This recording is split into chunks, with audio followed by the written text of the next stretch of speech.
Chapter 32. The Village and Stars. Blue slushies, as it turned out, had a purpose other than giving you a brain freeze. Kaishin watched Hannah pour one out over the floor.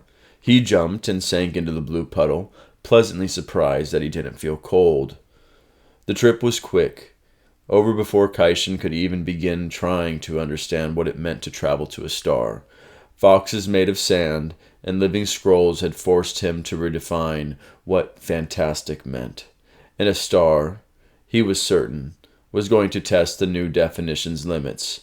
It was therefore quite understandable that Kaishin had a difficult time hiding his disappointment when he reached their destination. "This is not what you expected," Hannah said, surveying a small village at the bottom of a gentle sloping hill. "I think that I must have misheard you. I thought you said we were going to a star." Hannah smiled. "You heard correctly, but we will not be seeing one star. We will be seeing many. That village has one responsibility. Each night it creates the sky." The energy throughout the village's cobbled streets buzzed in the air and tingled against Kaishin's skin. No matter where you looked, you could not find a single person standing still. Everyone, including the smallest child, had a task. Baskets flowed in an endless stream down both sides of the street. Ferried on backs and shoulders, small groups hunched over work tables, cutting washi paper or splitting bamboo into thin spars, barely pausing to speak or look up from their work. The children were charged with carrying around trays of food and drink. A little girl with chubby hands stopped and offered Kaishin and Hannah savory rice crackers. "Thank you," Kaishin said, taking a round, golden-brown cracker from her. She bowed and smiled in a way that puffed up her cheeks. She carried her tray down the street, searching for the next person to share her crackers with. "Every person in this town is working towards the singular goal of getting the night sky ready. Some prepare the stars, some clean, some make sure the others do not go thirsty or hungry while working. At the end of the day, they put up the sky and go to bed. The next morning, they do everything all over again." "I think that out of everything I have seen and heard since stepping into your world, what you just told me makes the least sense. What do you mean they're getting the night sky ready? How do you prepare the stars?" "It is better if you see it for yourself," Hannah said. "Come." They stopped at the end of the street across from a 2-story wooden house. A cart being unloaded by 2 men was parked in front of it. The men handed baskets of small silk-wrapped packages to 2 women who carried the baskets inside the house. "This is where the whole process begins," Hannah said. "Think of this entire village as a workshop. Each street is assigned a specific task, and each house along that street is responsible for fulfilling the various elements of that task. This house is in charge of collecting and sorting hope." "Hope?" Kaishin arched an eyebrow. "Even in a world like ours, where our entire life is mapped out for us, we still need to hope, or at least have the illusion of it. On our birthdays, we are allowed to send our hopes to this village. We write them down a few weeks before our birthday and send them here. It is the village's duty to send them up to the sky," Hannah said. "That is what most baskets contain, hope. Every house on the street is charged with collecting and sorting them. But not all hopes are the same. Some require more work than others. The homes that are in charge of preparing the hopes people have about love have the most difficult duty." Kaishin and Hannah were warmly welcomed into a home along the next street as though they were longtime friends of the family. Suzuki Fumiko, a stooped elderly woman who had a harder time seeing than chattering away, led them to a room where a small group of people were gathered around a table, painting on thin sheets of paper. "It is not often that we have visitors come to our village," Fumiko squinted at Kaishin. "I am always happy to see the faces of those who send their hopes here." "Thank you for allowing us to see your work, Suzuki-san," Hannah said. It is my children who paint now. My eyes gave up on me before my mind and hands did. But oh, what beauty I used to paint. Everyone said that my work was the prettiest in the village, even better than my sister's. Faces were my specialty. Lips, eyes, noses. I painted all of them with the greatest care, she said, barely taking a breath. Oh, I apologize, she said with a chuckle. Here I go again. It is an old woman's vice to ramble and take advantage of people who are too polite to tell her to be quiet. Kaishin smiled, finding her chattering soothing. It gave him something to think about other than being chased by the shikun. It also made the day with Hannah feel like one wherein they were simply two tourists with nothing on their minds except wondering what they were going to have where they were going to have lunch and buy souvenirs.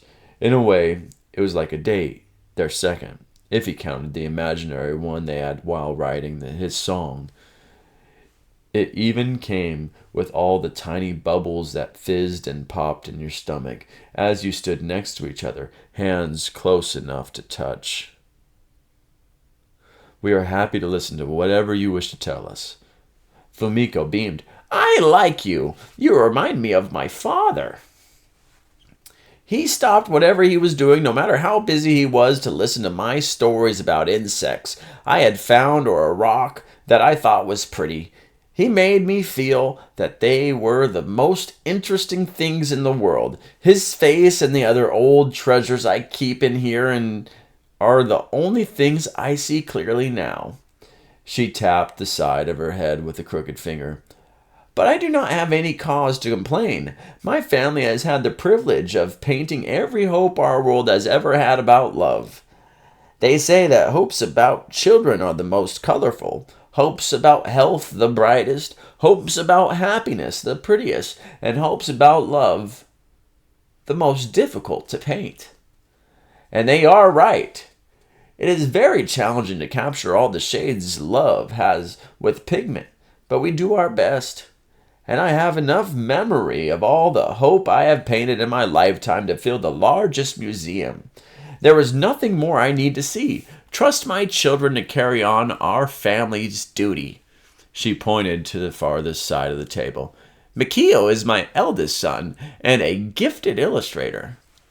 A slightly built man with a sparse head of hair glanced up from a hexagonal sheet of washi paper and greeted Kaishin and Hannah with a polite smile. He returned to his work, painting over the sheet with black ink, using a combination of thick and thin brushstrokes. The image on the paper was less than half done, but Kaishin was able to make out the features of a striking face. And that is Emiko. Fumiko gestured to a woman with a face that reminded Kaishin of a peach. She brings Mikio's drawings to life.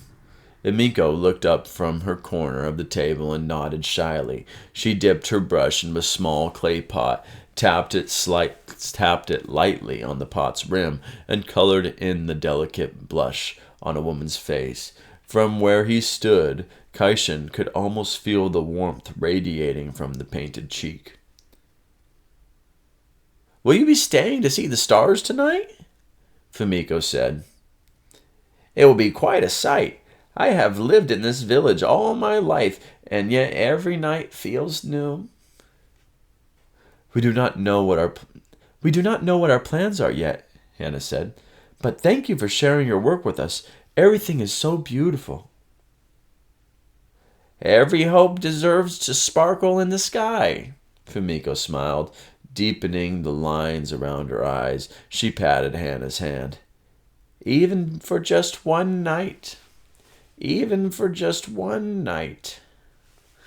A question was wedged between Kaishin's brows when they left Fumiko's home. Were the paintings they were making supposed to be stars? They will be. They are not finished yet. Once they dry, they will be sent to those houses over there. Hannah pointed to an interesting street. Those families are responsible for attaching the painting's washi to a bamboo frame. The households across from them are in charge of inserting the string and bending the bamboo to make sure that everything is firmly stuck together. Oh, sorry, that was not the right voice. The households across from them are in charge of inserting the string and bending the bamboo to make sure that everything is firmly stuck together. Kaishin narrowed his eyes, imagining the assembly. They're making kites. One kite for every hope that is sent to the village. Tonight they will float in the sky as stars. This is the one place that the Shikun are forbidden to go, a place where we can pretend that we are free. So that's why Haruto told us to meet him here, Kaishin said, because the Shikun can't follow. That, and because the person he trusts most in this world lives in this village. Who? A tall woman with white blonde hair whose face bore a striking resemblance to Haruto's walked up behind Hana. His mother. Hana twisted around and bowed to her. Masuda-san. Hana. Masuda Masako said without smiling. Is Haruto here? Masako raised her hand, silencing her. Hana nodded, glancing around to check if anyone had overheard them. Masako narrowed her eyes at Kaishin.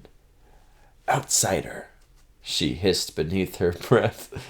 Masako said the word so sharply that it sliced through the air and nicked Kaishin's left cheek. Kaishin flinched. The word was all too familiar.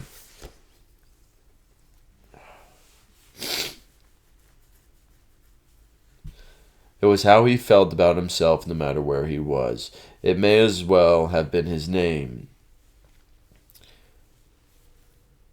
Kaishin's a friend, Masuda-san, Hana said, looking her directly in the eye. You have no idea what kind of danger you have put all of us in, Hana. I know. I am truly sorry. We will be leaving as soon as... Masuko cut Hana off, her face dark. You see what they have done to my son because of you? Masako's home sat in the shade of a large tree. Gampi bushes, Mitsumata shrubs, and kazo brushes grew as they pleased over its front garden, nearly covering the path to the house. Take care not to step on them. Masako stepped over one of the overgrown shrubs. I need them to make my paper. We saw the washi you made in the village, Hana said quietly. They were very beautiful. It keeps me busy. It is what sensible people do when they retire. They do sensible things. They do not chase after ghosts and put the people around them in danger. She stopped and faced Hana. This is all your father's fault. Why couldn't he have left the past alone? I don't care what my family owes him. He has gone too far and asked too much of Haruto. Of everyone. The Shikun would not have... She clenched her fist at her side, tears in her eyes. She looked away to hide them. Come, Haruto is waiting for you inside. Masako led them through sliding doors to a room at the back of her home. A lean figure lay in a futon in the corner, his body facing the wall, his long white blonde hair disheveled. Haruto? Haruto! Haruto! Haruto! Masako said quiet. Haruto! Haruto. Haruto. Haruto. Haruto. Okay. Haruto. Nah, that was it. Haruto. Masako said quietly. Haruto stirred. They're here, Masako said. I will wait outside while you talk. She stepped out of the room, sliding the paper doors shut behind her. Haruto slowly pushed himself up from the futon, letting out a small groan as he did. Are you all right? Hana hurried to him. What's happened? Haruto turned toward her, his face damp with cold sweat. His hair lay plastered over his forehead and the sides of his cheeks. I'm fine, he said, forcing a smile that betrayed his pain. Hana reached out to brush the hair from his face. Don't. Haruto's arm flew up to block her. A bloodied bandage covered his hand, from fingertips to wrist. Hana's eyes filled with horror. No. Kaishin gaped at Haruto's hands. Both were wrapped in bandages stained with blood. Did the Shikun do this? He said, his throat closing around his words. Someone told them that I had seen you and Hana at the museum. The Shikun came to my house and questioned me. They demanded to know why the two of you came to see me and where you were, when I refused to answer them. They could have killed you. Hana choked on her tears. No, they could not, Haruto said. My mother is too old to do my work, and I do not yet have any sons or daughters to pass on my trade. No one else can do my duty. Hana cradled his hands.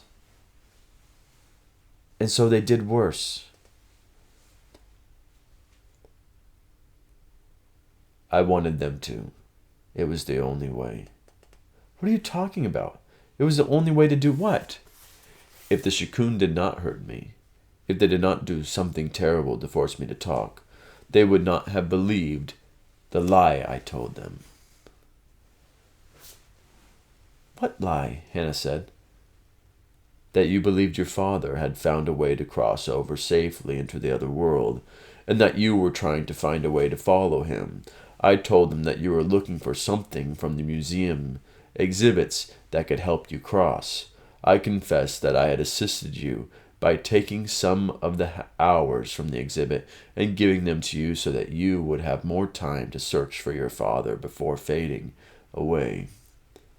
I told them that I had sent you to the Lotus Lake to collect the materials. I needed to make the paper to hold the hours. And they believed you? Kaishin said. After they broke my second hand, and I repeated the same story they did. Hana wept. You did not have to do this, Haruto. My hands will heal. Besides, if I had told them the truth, then all the trouble I had gone through to retrieve the bones would have been for nothing. You mean? Hana's voice quivered. I did it. It worked. I folded time, but... But what? Oh, but what? Kaishin said. I cannot give it to you. Why not? Kaishin asked. Because I had to swallow it to hide it from the Shikun. I understand. That was the right thing to do, Hana said. I cannot give it to you, Haruto said, but I can tell you everything I saw. I know that it was not my place to look, but after I had folded time, I could not stop myself. I am sorry. Thank you. Hana threw her arms around him. Thank you. But Hana, Haruto said. Yes? The story I will tell you will not be easy to hear.